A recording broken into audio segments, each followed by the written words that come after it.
بسم الله الرحمن الرحيم والصلاة والسلام على أشرف المرسلين. Your Excellencies, honorable colleagues, heads of legislative institutions and members of delegations. Your Excellencies, the ambassadors, ladies and gentlemen. At the outset, I'd like to extend my sincere thanks to Her Excellency Madam Puan Maharani, Speaker of the House of Representatives of the Sister Republic of Indonesia, for the kind invitation she extended to the House of Representatives of the Kingdom of Morocco. I'm also grateful for the generous hospitality, the outstanding welcome, and the superb organization of this meeting,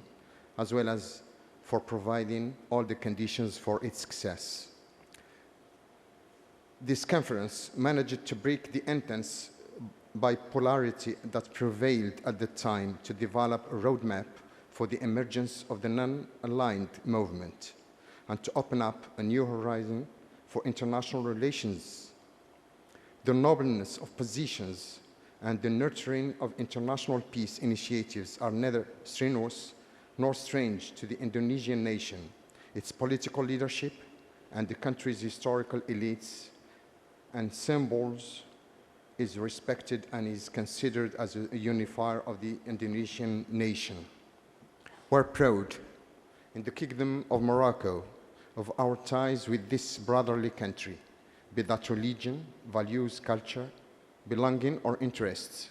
just as we are proud of our brotherhood and friendship with all the Asian countries with whom we are sharing the struggle for development and progress. Honorable colleagues, ladies and gentlemen, the 44th APA General Assembly takes place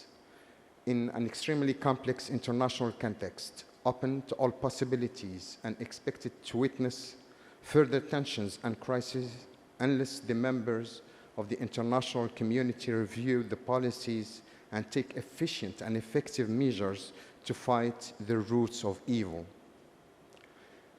As the time allotted to me does not allow for detailing all the challenges facing the international community, allow me to interact with your valuable interventions and effective suggestions and to share with you the following observations. First, the international community is confronted today with the biggest challenges it has not faced since the Second World War.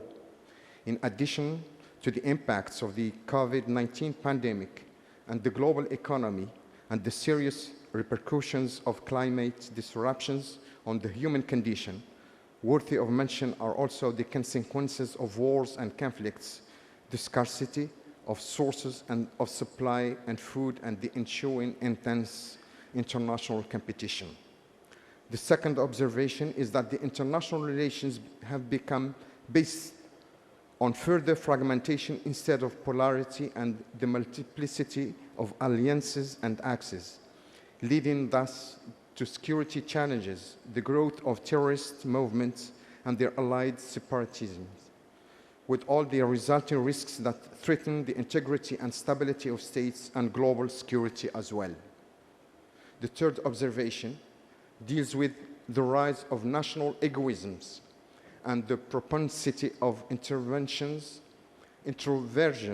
in the face of these challenges instead of solidarity, collective mobilization, unity, and joint action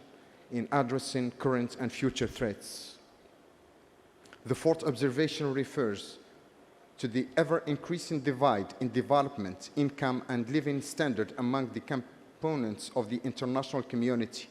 especially between the North and the South, and within the same society, as a result of the factors I already mentioned, leading to the increase in migratory movement and exacerbating the sense of despair and frustration, especially among young people. In parallel with this, there is the growing awareness of disparities through the possibilities of communication networks, which makes institutional democracy under question in terms of productivity, social return, and the impact on people's lives. These dilemmas are not an inescapable destiny. The political, moral, and historical responsibility of states and their elites and the seriousness of the international situation do not leave any room for backing down in the face of such dangers. Certainly, your association can contribute much to warding off these threats, restoring calm and balance in international relations, creating economic value and cultural levers, and changing the course of the negative equations in a way that facilitates access for all to the benefits of globalization, international trade, and technological progress.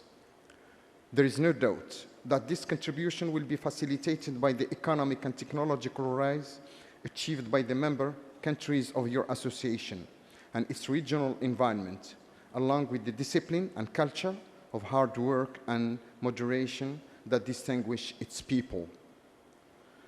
Without the slightest flattery, let me emphasize that your bloc, which is based on cooperation and partnership, and which managed to overcome the logic of ideology, is likely to contribute a great deal of economic, technological, and human added value, as well as in the field of exchanges in readjusting the balance of international relations, especially through the sharing of experiences and the transfer of technologies and skills. What favors the Asian much in achieving this work is the bloc's distance from the policy of geopolitical axis and its focus on building the new human being, producing wealth, and fostering innovation. I would like to assure you that my country, the Kingdom of Morocco,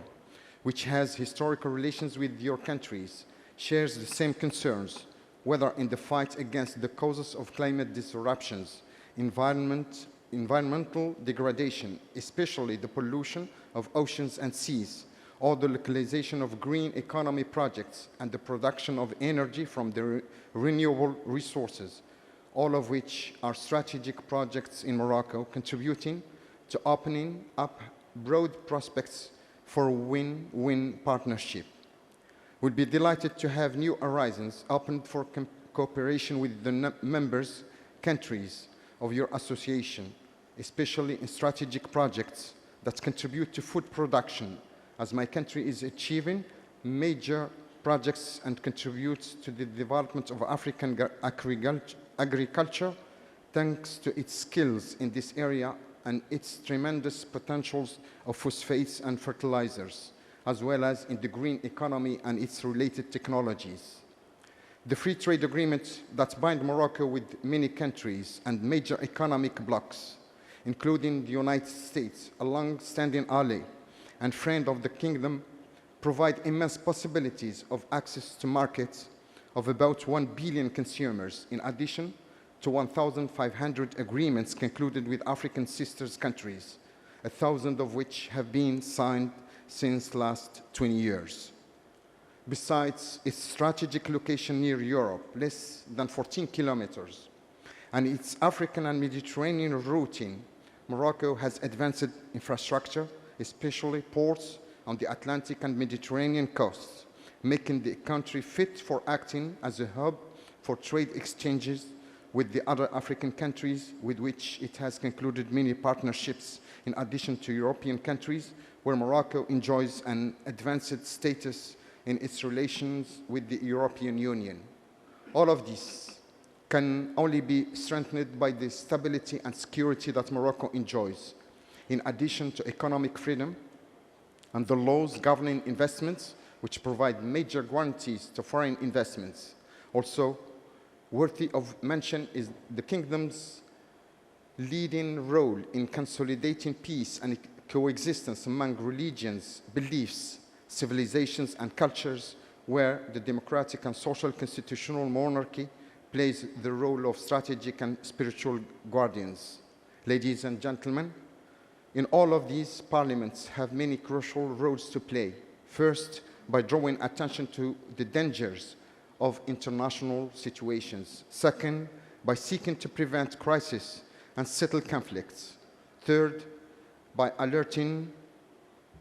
to the need to build a just and equitable international economic order that takes into account the interests of the countries of the South. And fourth, by strengthening institutional democracy that must consider national contexts and cultures built on achievements and avoid sharp breaks. Thank you for your attention.